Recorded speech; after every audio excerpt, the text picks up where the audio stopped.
Y en esta mañana nos gozamos en la gloriosa presencia de nuestro Dios. Yo quiero, antes de empezar el mensaje de esta mañana, que nos hagamos una pregunta. Y es una pregunta que yo sé que muchas veces nos la hemos hecho en la vida. Todos de alguna manera nos hemos hecho esta pregunta. Y es, ¿cuál es tu meta en la vida? ¿Cuál es tu meta en la vida? Yo quiero que empecemos a meditar en esta pregunta. ¿Por qué quiero que empecemos a meditar en esta pregunta? Por una razón muy sencilla. Cuando estamos pequeños, es muy fácil decir qué es lo que queremos ser.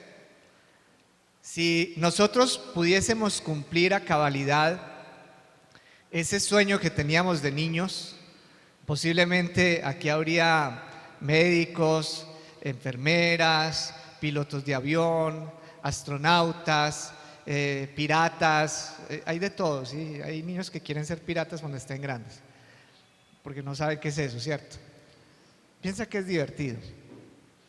Bueno, yo quería ser taxista cuando estaba chiquito, porque mi papá manejaba taxi y nunca lo fui. Pero eso no significa que tenga una vida frustrada. Y esa es la pregunta que nosotros tenemos que hacernos hoy en día, porque yo sé que si recordamos cuando estábamos pequeños, pues teníamos una meta, un deseo de ser algo en la vida. Y en la medida en que vamos creciendo nos vamos dando cuenta que realmente como que esa no era la meta. Porque cuando yo me daba cuenta, mi papá sufría tanto con ese carro por los problemas mecánicos y todo, yo dije, no, qué pereza ser taxista. Ya ahí sí dije que no. Sí, ya uno cambia, ya uno se da cuenta. No es tan fácil, no es tan fácil.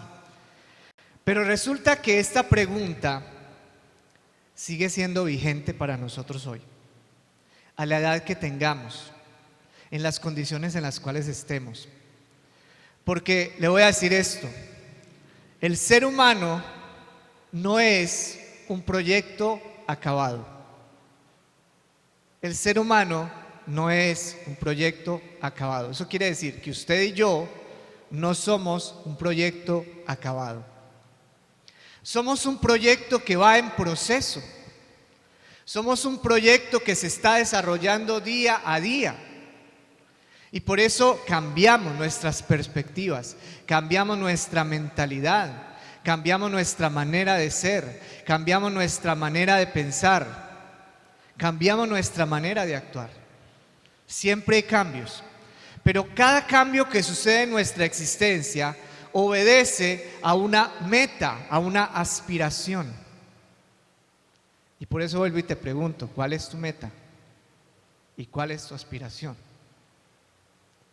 Porque si tú tienes clara tu meta, yo sé que todos tus esfuerzos van a llegar a eso. Hablemos de metas, por ejemplo, metas que podamos tener en la vida ya siendo adultos. No ya pequeñitos ya no fuimos piratas, ni médicos, ni doctores, ni todas esas cosas. Pero hablemos de nosotros, en nuestra condición actual, tal vez viviendo lo que nos tocó y no lo que queríamos. O tal vez viviendo un sueño y de pronto esperando que algo cambie porque quiero ver ese sueño materializado. Pero ¿cuál es nuestra meta? ¿Cuál sería nuestra meta? Algunos dirán, bueno, mi meta es cancelar todas las deudas. Mi meta es comprar una casa, tener casa propia. Mi meta es comprar un vehículo. Mi meta es estudiar en la universidad. Algunos dirán, estudiar en la universidad. Y para cada una de esas metas tenemos que fijarnos propósitos en la vida. Propósitos que tienen que ver con lo que somos, con lo que nosotros somos. Por eso es muy difícil que uno fije metas con base en expectativas de otros. Casi siempre, cuando nosotros fijamos metas con expectativas de otras personas, terminamos frustrados. Antiguamente, por ejemplo, voy a hablar de la cultura paisa. Hace muchísimos años, cuando era el papá y la mamá los que mandaban en la casa y no los hijos. Y los padres tenían muchos hijos, tenían una chorrera de hijos. A cada hijo le asignaban qué es lo que iba a hacer. Entonces, este va a ser el médico, esta va a ser la secretaria, este va a ser el cura. Y a todos les daban lugar. Y los encaminaban y los perfilaban de acuerdo a los que los padres decían. Obviamente, cuando un hijo no quería hacer lo que le decían, pues terminaba frustrado. Pero como era otra época, era la época en la cual el padre dijo, se obedeció y punto. Entonces, la gente terminaba haciendo lo que les imponía. Así como los matrimonios. Usted se va a casar con fulana de tal. Usted se va a casar con fulano de tal. Y punto. Mamá, pero es que no me gusta, no es que le falta una oreja. No importa, punto. Tiene plata. Esas eran las imposiciones de antes. Y por eso hoy en día vemos como tantas dificultades en tantas personas para asumir responsabilidades, ingenieros irresponsables, médicos irresponsables, en fin, ya conocen ustedes la historia, ¿cierto? Por gente que desafortunadamente no tiene claras sus metas y tal vez su vida fue influenciada por otros. Ahora, vamos a llevar esto al plano espiritual. Espiritualmente hablando, ¿cuál es tu meta en tu vida? Porque así como tenemos metas materiales que no son malas, no es malo tener una casa propia, no es malo tener un vehículo, no es malo pagar todas las deudas, eso es lo mejor que uno puede hacer.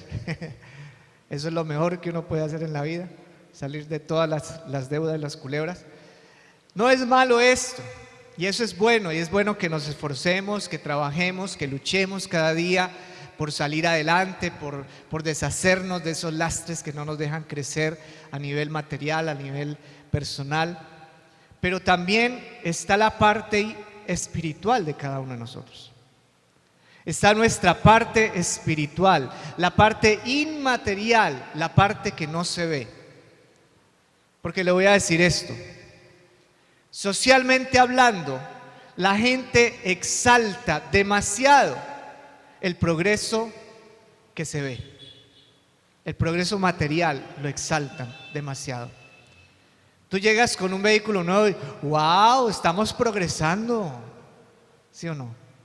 Compraste una casa y tal vez no es muy grande, no es muy bonita, pero ¡uy, qué bueno! Ya es tu casa propia, ¡qué maravilla! ¿Cierto? Te graduaste de la universidad, ¡wow! Ya, ¿cómo le decimos? ¿Ingeniero, doctor? Técnico, dígame técnico. Y así sucesivamente. Pero la gente no visualiza el lado espiritual. Es como si eso no fuera importante, como si eso fuera de segunda mano, como si eso fuera como la ropa interior que nadie ve. Solo el marido o la mujer, nadie más. ¿Sí o no? Como si fuera eso, no más. Y es preocupante porque de lo que está en el interior es el exterior.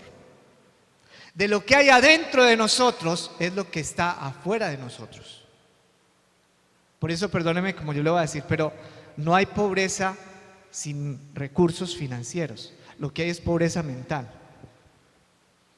Porque hay personas que tienen mucho dinero, pero aún así andan pidiendo plata porque, ay, es que no me alcanza la plata. Y tienen mucho dinero, y los he visto. Gente que guarda la guarda pulpita bajo el colchón. Puede ser que no se la coman los ácaros, ¿cierto? Pero esa es la realidad. Como también gente muy pobre, muy llevada, con ínfulas de rico, que mejor dicho tienen que tirar la casa por la ventana. El problema no está por fuera, el problema está adentro. ¿Cómo estamos espiritualmente hablando? ¿Cómo está nuestra vida? Pensemos un poco acerca de nuestros logros. Yo sé que aquí más de uno se va a poner a llorar. ¿Qué has logrado en tu vida? Ay, pastor, no he logrado sino endeudarme, pastor. Es que algunos dirán así. Pero hablemos de cosas buenas, no de esas cosas malas que nos hacen llorar, nos hacen pensar. ¿Qué cosas buenas has logrado en tu vida? ¿Te has graduado en alguna carrera? ¿Has hecho algún estudio? ¿Estás trabajando en un puesto que te genera buenos recursos financieros? ¿Qué has logrado en tu vida? ¿Qué has logrado? ¿Qué de bueno has logrado en tu vida? Y si Dios nos evaluara por eso que hemos logrado en nuestra vida, eso bueno que hemos logrado en nuestra vida, ¿qué diría Dios de ti? Bien siervo, fiel y justo. En lo poco has sido fiel, en lo mucho te pondré. Pero hay una cosa que la Biblia nos enseña, y es que nosotros no nos salvamos por la cantidad de logros que tengamos en la vida. Yo no me voy a salvar por tener un título profesional o una especialización. Eso no me va a hacer salvo. No me voy a salvar por tener una casa propia, por tener un vehículo propio. No me voy a salvar porque soy muy buena gente y saludo a los vecinos y ayudo a la gente con mercado. Eso no me hace salvo. Eso habla de una interioridad mía. Pero lo que realmente nos debe hacer salvos, o lo que realmente nos debe importar, y aquí es una cosa que usted tiene que darse cuenta, la verdadera meta a la cual debemos apuntar espiritualmente hablando es a Jesucristo. ¿Cuántos dicen amén? ¿Es a quién? Jesucristo. Jesucristo. El apóstol Pablo, en la carta a los Filipenses, en el capítulo 3, vaya conmigo, Filipenses capítulo 3. Les hace una disertación muy interesante a la iglesia de Filipo acerca de en quién ponemos nuestra confianza, o en quién ponemos nuestra mirada. Y el capítulo 3 comienza diciendo: por lo demás, hermanos, gozaos ¿en quién? En el Señor. Es decir, que nos tenemos que gozar ¿en quién? En Dios. ¿Por qué no me gozo si tengo un vehículo nuevo o una casa? ¿Por qué no me gozo si tengo plata en la cuenta bancaria? ¿Por qué no me gozo si tengo un vehículo, una motocicleta último modelo, un carro último modelo? ¿Por qué no es motivo de gozo? Eso puede ser motivo de gozo. Claro, la gente se alegra. O cuando tiene un celular nuevo, cuando tiene algo nuevo. Eso lo llena uno de alegría. Pero no hay gozo en esto. Y se lo digo ¿por qué? Porque con el tiempo las cosas van perdiendo ese efecto mágico que tienen cuando son nuevas, ¿sí o no? Cuando usted compra un celular nuevo al principio, ¡uy, qué belleza! Usted le descubre todo. Pero cuando ya tiene sus añitos y tiene ya ciertas rajaduritas y peladuritas y unas rayitas así de quebradas, yo decía: ay no, ya necesito celular nuevo. Las cosas pasan. Las cosas pasan. Y yo no he visto la primera persona a la cual la entierren con todas sus propiedades. De hecho, he visto que la gente que tiene mucho dinero, por ejemplo, y se quedan con las mismas cosas todas las vidas, después de 20, 30 años, uno ya ve que tienes puros chécheres, corotos viejos, hasta dañados. Porque su gozo está en esas cosas. Y ahí es donde nosotros tenemos que abrir nuestros ojos, porque nosotros, nuestro gozo, nuestra alegría, nuestra felicidad tiene que estar ¿en quién? En Jesucristo. Si somos hijos de Dios, nuestra alegría debe ser Cristo. Porque Él no pasa, porque Él es permanente.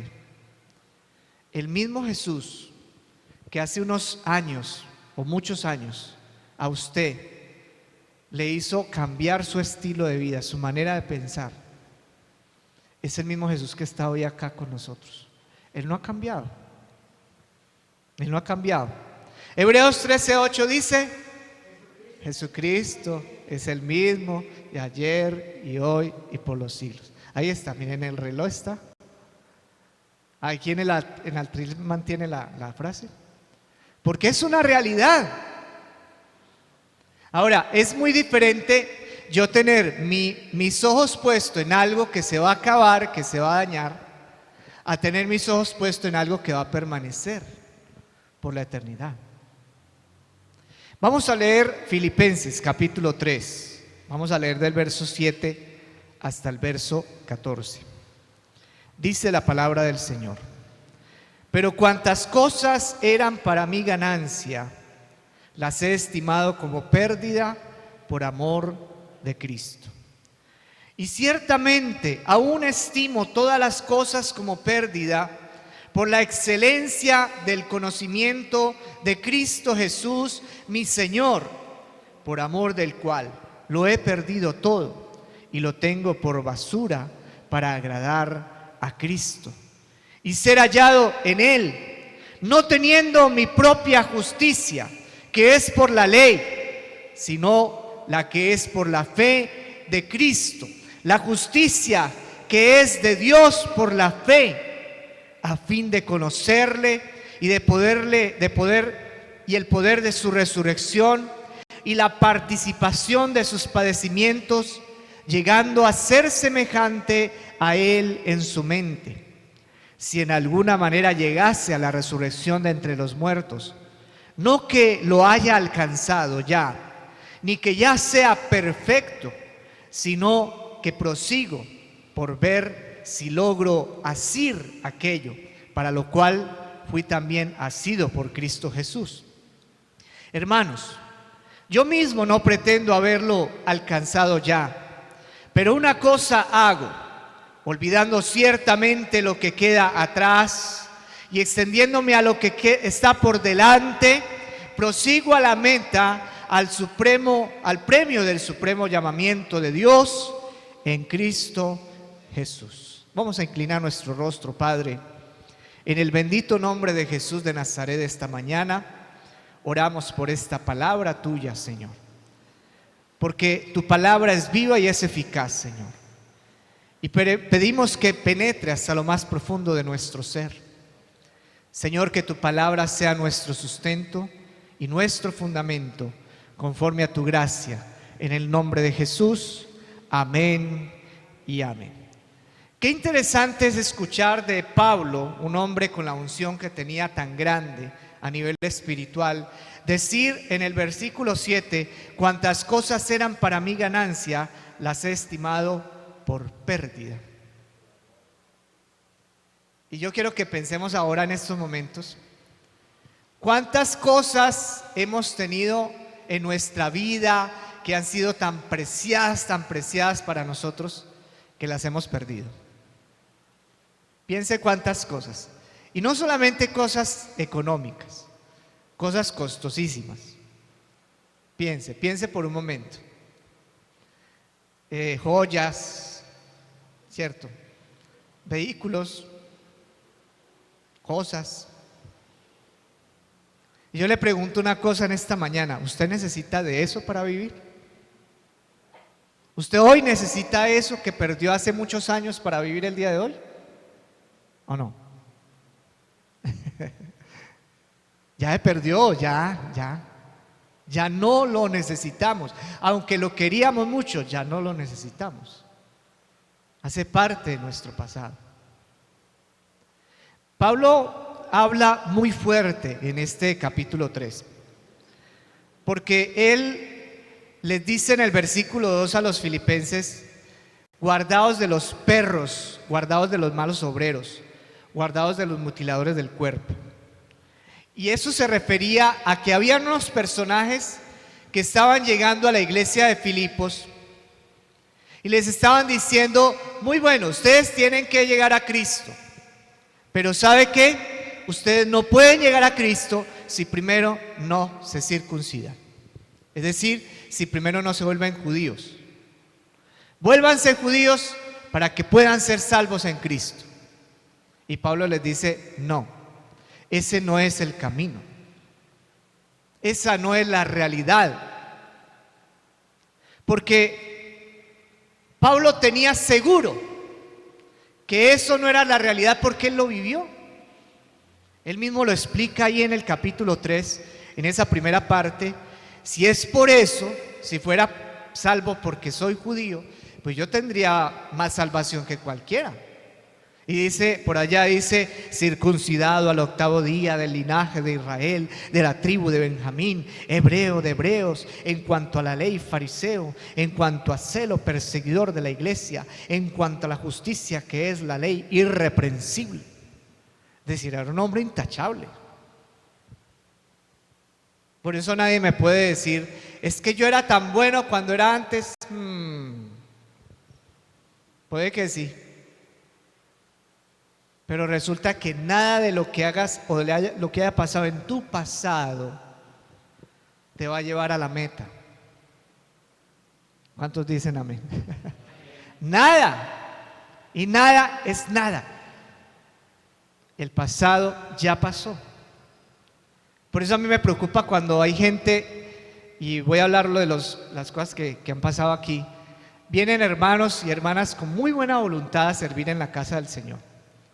Pastor, y yo en la iglesia donde estaba hacía esto y hacía esto y hacía esto, y sacan un poco de títulos y de logros y los pone uno a trabajar y no, ni para las crispetas, nada. Y ahí es cuando uno se pone a ver que hay gente que vive de las glorias pasadas. Hay gente que vive de las glorias pasadas. Una vez un caballero que se sentó, pastor, es que yo he estudiado este instituto, he hecho esta formación, y yo tengo que predicar. Ya, qué bueno que tengas tanta formación.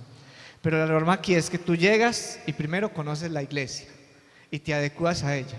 Y después de un tiempo, cuando el Señor nos llame, ahí sí entramos a servir. Pero antes no. No, me voy de esta iglesia porque aquí no lo ponen a predicar a uno. Viviendo de glorias pasadas. Viviendo de glorias pasadas. Su meta no era Cristo, su meta era verse a Él predicando acá. Y eso puede suceder también a nivel espiritual con cada uno de nosotros. Si vemos que tenemos vidas que son difíciles, que no son fáciles, y a veces en esas vidas difíciles, en esos problemas, en esas dificultades, es que ponemos nuestra mirada y quitamos nuestra mirada de Cristo. Y ahí es donde cometemos el error más grande del mundo. Porque ese es el objetivo de Satanás. Satanás siempre viene, no va a venir como se lo imagina la gente con cachos y con cola y de vestido rojo, a espantarlo a medianoche, porque sabe que con eso no va a lograr nada. Satanás va a llegar sutilmente con una voz suave y te va a decir: recuerda cuando te valoraban aquel tiempo, recuerda aquella persona que te trataba tan bien. Y comienza usted a evaluar y comienza a mirar lo que pasó y lo que está viviendo. Y dice: sí, lo que vivía atrás es muy bueno, eso sí era bueno. ¿Y lo que estás viviendo ahora qué? Si Dios está permitiendo que vivas lo que vivas ahora, ¿por qué lo está permitiendo Dios? ¿Por qué Dios llevó a Job a rascarse con un cacharro las heridas de su lepra? ¿Por qué llevó a Job a ser juzgado por sus amigos? Esos llamados amigos que no vinieron a ayudarle sino a criticarlo. Porque Job tenía que aprender una lección ahí. Ahí tenía que aprender la lección. Porque la meta de Job o la mirada de Job no estaba en Dios, sino en lo bueno que era. Es que yo soy tan bueno que mire, yo presento sacrificios, yo no mato a nadie. Pero él tenía que saber que Dios es real, es un Dios verdadero. ¿Cuántos dicen amén? Y por eso Pablo, cuando tuvo ese encuentro por allá en el libro de los Hechos de los Apóstoles, que nos dice que iban hacia Damasco, y él recibe un impacto de parte del Señor, él se da cuenta que su vida farisea ante Cristo no vale nada, que su compromiso con la ley de Moisés no vale nada, que todo lo que ha construido en su vida, que su meta era el ideal judío, el judío perfecto, el judío santo, super santo, recontrasanto, pero que esa meta estaba errada porque sus ojos se tenían que poner es en Cristo. ¿Cuántos dicen amén? Y por eso él dice, todo eso para mí es pérdida, por amor de Cristo. Todo, todo, todo, todo. Y a veces por amor de Cristo tenemos que sufrir pérdidas significativas, como empleos, por ejemplo. Lugares donde dicen, no, si usted es cristiano, no, aquí no lo vamos a contratar. Eso es parte del sufrir los padecimientos de Cristo. Eso es parte de lo que es ser hijo de Dios. Y a su nombre. Y por eso es muy importante que nosotros nos pongamos como en esa tarea de ver a Cristo en lo que estamos viviendo hoy. ¿Cuál es tu problema? ¿Cuál es tu dificultad? ¿Cuál es tu gozo? Dice en el verso 8, dice que Él estima todo como pérdida, pero hay una razón y es la excelencia del conocimiento de Cristo Jesús, mi Señor. Léalo conmigo. La excelencia del conocimiento de Cristo Jesús, mi Señor. Vuelve y lo lea conmigo. 8. La excelencia del conocimiento de Cristo Jesús, mi Señor. ¿Cómo accedo yo a esa excelencia de ese conocimiento? Porque no es lo mismo estudiar una carrera y saber conectar 3 cables o apretar unos tornillos a conocer a Cristo. No es lo mismo. No es lo mismo. Es más, puede que tú seas muy bueno conectando cables y apretando tornillos, pero si no eres bueno conociendo a Cristo, difícilmente entrarás en el reino de los cielos o en la eternidad. Porque lo que te garantiza a ti la eternidad no va a ser 3 tornillos o 2 cables, va a ser Cristo. ¿Cuántos lo creen? Diga conmigo, Cristo. Y eso es lo que tenemos que ganar, dice el apóstol Pablo en el versículo 8. Dice, para ganar a Cristo.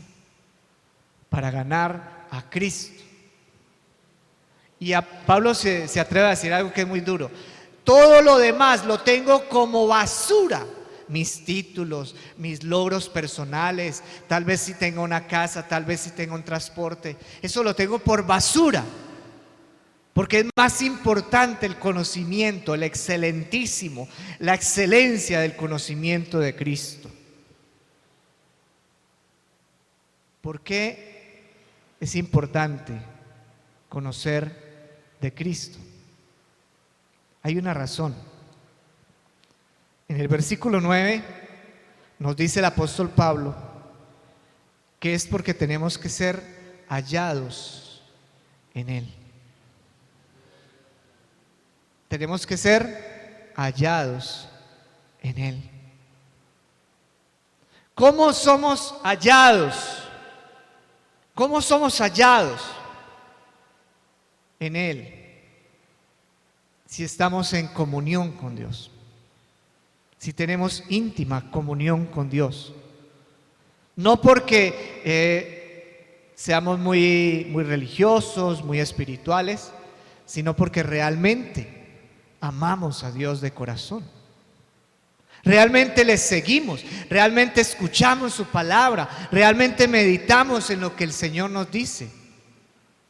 Realmente estamos conectados con el Dios de nuestra esperanza, nuestro refugio, nuestra fortaleza. Dice el versículo 9, porque tenemos fe en Cristo y porque nuestra justicia, dice el verso 9, es de Dios por la fe. Porque como dice la palabra del Señor, mas el justo por la fe vivirá. Es decir, miren, Olvídese de que usted, arrodillado en 2 Corosos yéndose para Girardota, va a lograr la salvación eterna. Olvídese que usted, pegándose latigazos en la espalda, va a lograr la salvación eterna. Olvídese que usted, siendo muy juicioso, muy religioso, va a llegar a la salvación eterna. Usted tiene que establecer o tiene que desarrollar en su vida natural, así como desarrolla relaciones naturales con sus jefes, con sus compañeros de trabajo, con sus vecinos, con sus familiares, con sus amigos. Asimismo, tiene que desarrollar una relación natural con Dios tan fuerte que ni los vientos más impetuosos sean capaces de quitarle su mirada de Cristo. ¿Cuántos dicen amén? Una relación tan profunda que sea Dios por encima de todo, y todo es todo, incluyendo padres, madres, hijos, esposos, esposas, todo. Porque si Él no es primero en tu vida va a ser un triste fracaso espiritual.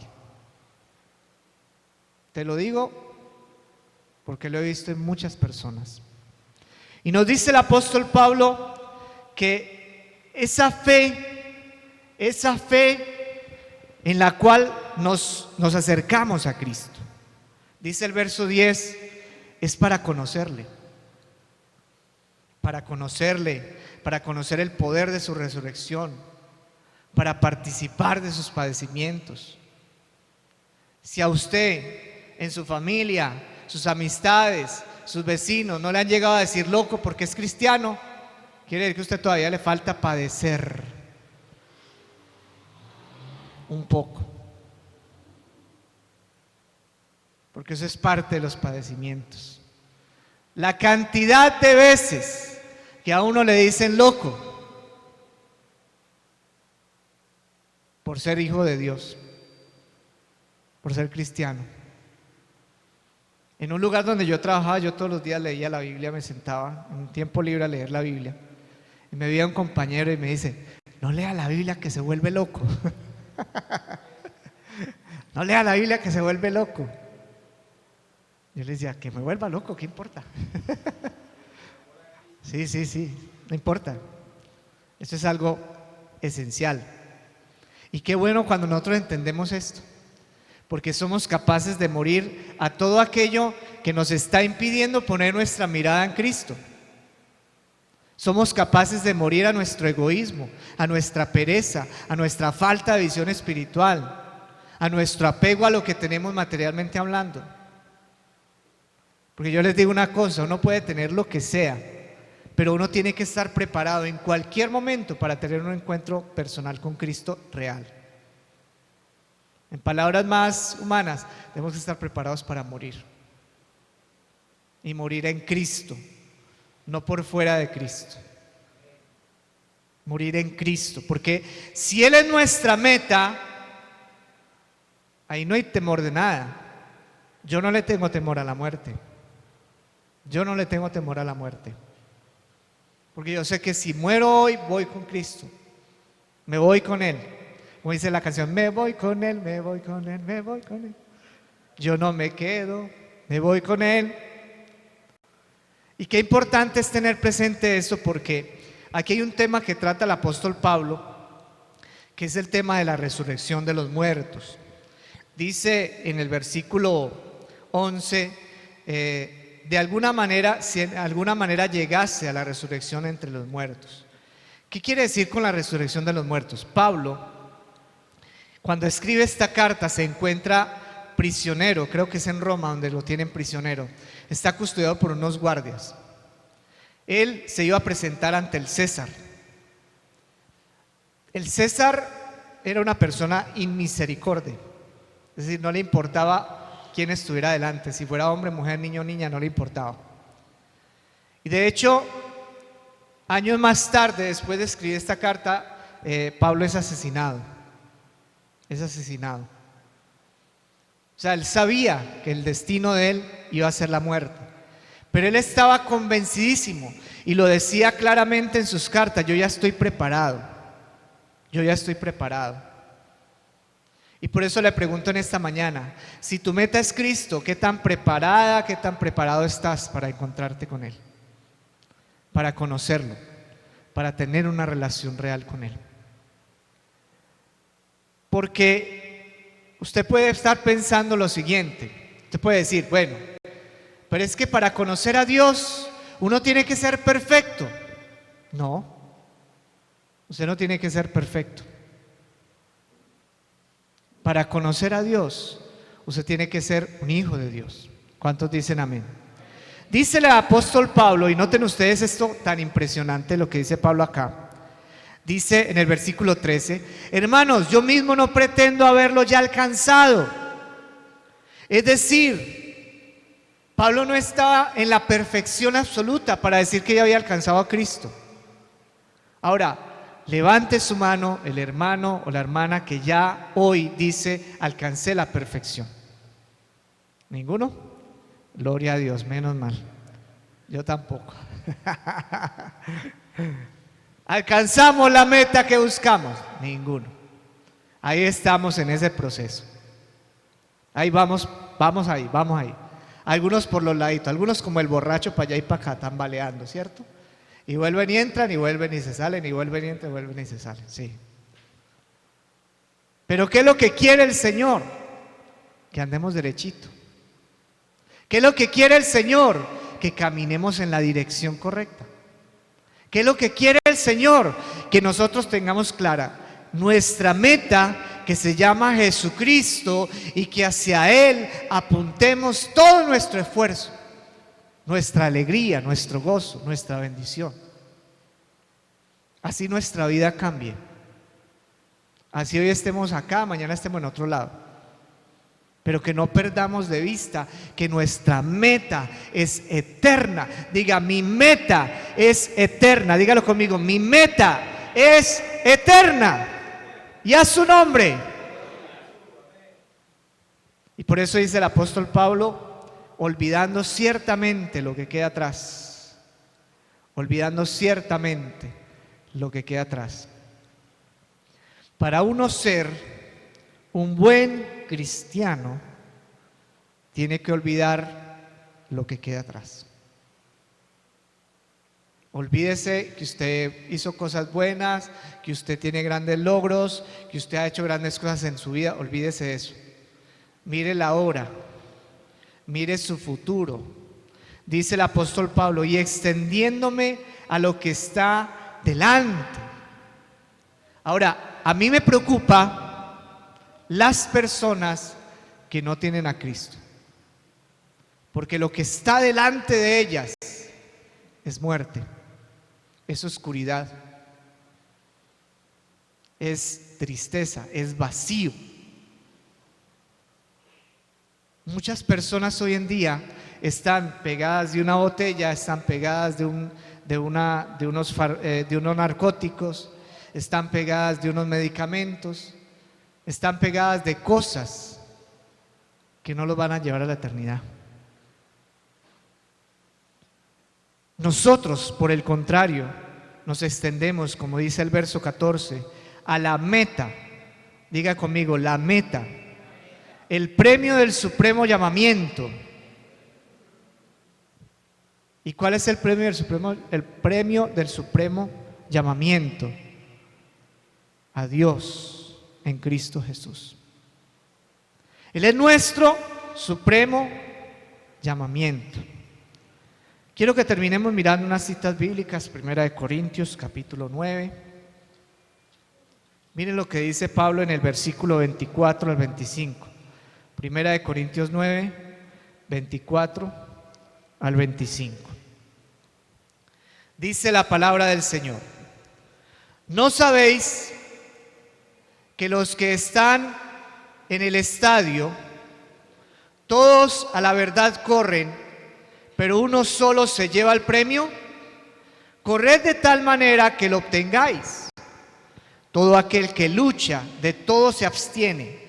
Ellos a la verdad para recibir una corona corruptible, pero nosotros una incorruptible. Es decir, hay un premio. Hay un premio.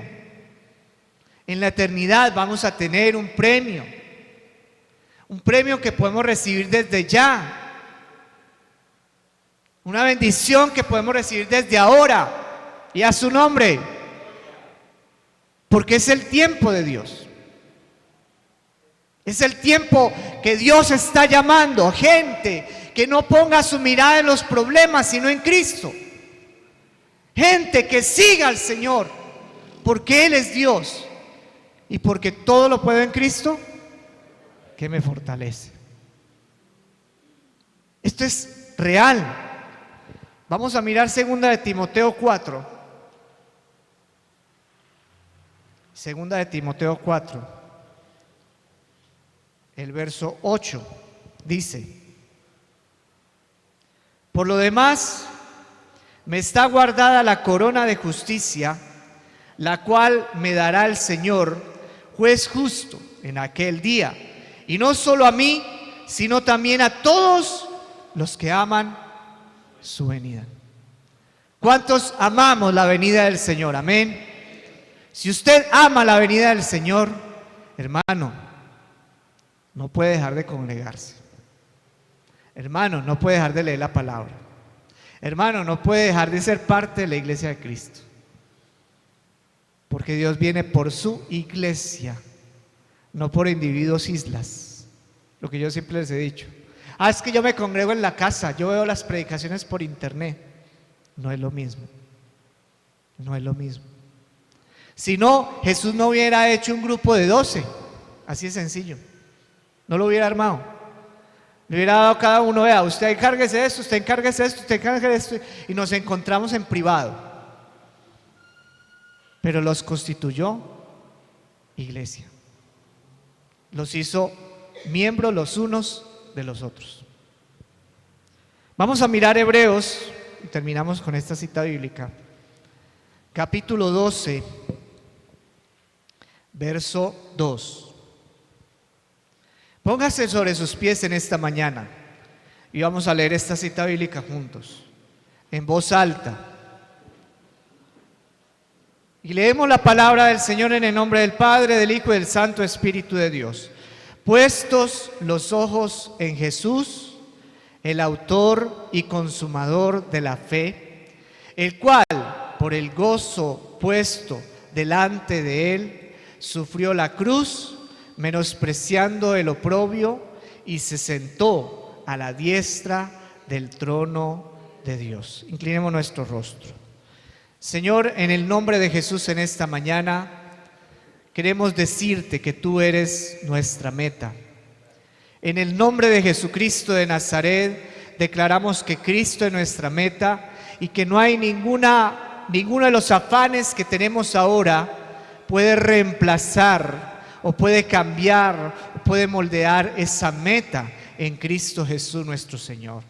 Hoy, en esta mañana, Padre eterno, glorificamos tu santo y bendito nombre, porque creemos, Padre celestial, que nuestra meta, Señor, por encima de todo lo que estemos planeando, eres tú, Señor Dios amado. Por eso ayúdanos a fortalecernos, por eso ayúdanos a permanecer en ti, por eso ayúdanos a vivir en tu gloriosa presencia. Por eso ayúdanos, Señor, cada día a no fallarte, Señor Dios de la gloria, porque queremos agradarte conforme a tu bondad, conforme a tu gracia, conforme a tu favor, conforme a tu misericordia, Padre, conforme a tu salvación en Cristo Jesús, Señor nuestro, alegría nuestra y gozo nuestro. En el nombre de Jesús, amén y amén. ¿Qué tal si le damos un fuerte aplauso al Rey de Gloria en esta mañana?